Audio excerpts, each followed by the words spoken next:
ఓం తత్సత్. జై గురుదేవ్. ఓం శ్రీకృష్ణ పరబ్రహ్మ నమ. శ్రీ గీతాదేవతాయ నమ. భగవద్గీత 3వ అధ్యాయం కర్మయోగంలో అర్జునుడు ఒక ప్రశ్న వేశాడు. అతక్కేన ప్రయుక్తోయం పాపం చరతి పూరుషః అనిచ్చన్నపి వాష్ణేయ ఫలాదివ నియోజితః.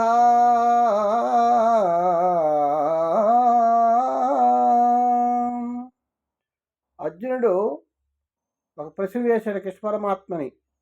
ఓ కృష్ణ, మానవుడు తనకు ఇష్టము లేకుండాను ఇతరుల బలవంతము చేసినట్టుగా దేని ప్రభావముచే ప్రేరితుడై పాపములను చేయుచుండును అని ఒక ప్రశ్న వేశాడు.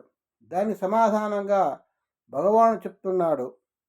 శ్రీ భగవాను వాచం కామయేష క్రోధయేష రజోగుణ సముద్భవః మహాశనో మహాపాప్మా విద్యేనమిహ వైరిణం.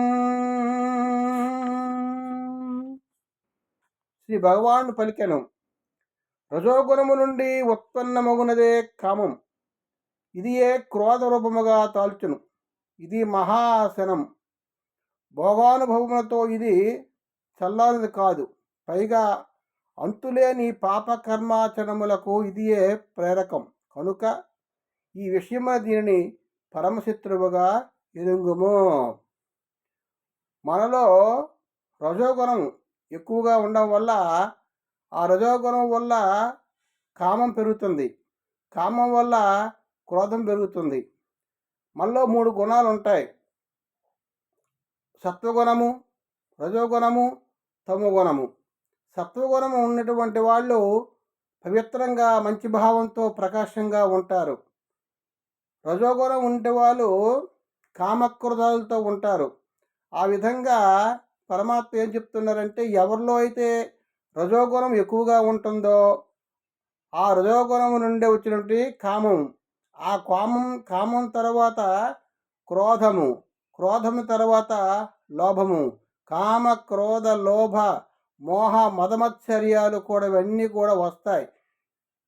ఏ విధంగా అంటే రజోగుణం ఎవరికైతే ఎక్కువగా ఉంటుందో అటువంటి వారి నుండి ఈ కామక్రోధాలు వస్తాయని పరమాత్మ తెలియజేస్తున్నారు. ధూమేన వ్రియతే వహిని యథా దరిశో మలేన చ యదోల్భేన వృతో గర్భః తథా తేనేదమావృతం.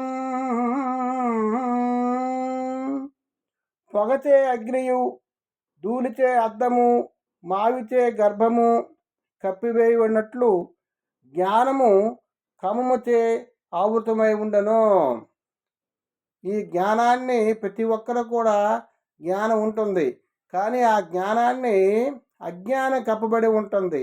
అజ్ఞానం కప్పబడి ఉండడం వల్ల మనం ఏ పని చేసినా సరే మనకి అది మంచి చెడు అనే వివేక జ్ఞానం మనకి కలిగి ఉండదు.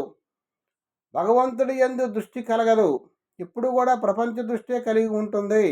ఆ విధంగా అజ్ఞానము, ప్రతిదీ కూడా అజ్ఞానంతో మనం పనులు చేస్తుంటాం. ఈ సుఖదుఖాలు అనుభవిస్తాం, పాపాలు అనుభవిస్తాం, చెడు కర్మ చేస్తుంటాం. ఆ విధంగా మనం అజ్ఞానంలో ఉండడం వల్ల జ్ఞానం మనకి తెలియడం లేదని పరమాత్మ తెలియజేశారు. అది ఓం తత్సత్. జై గురుదేవ్. ఓం నమో నారాయణాయ. ఓం శాంతి శాంతి శాంతి.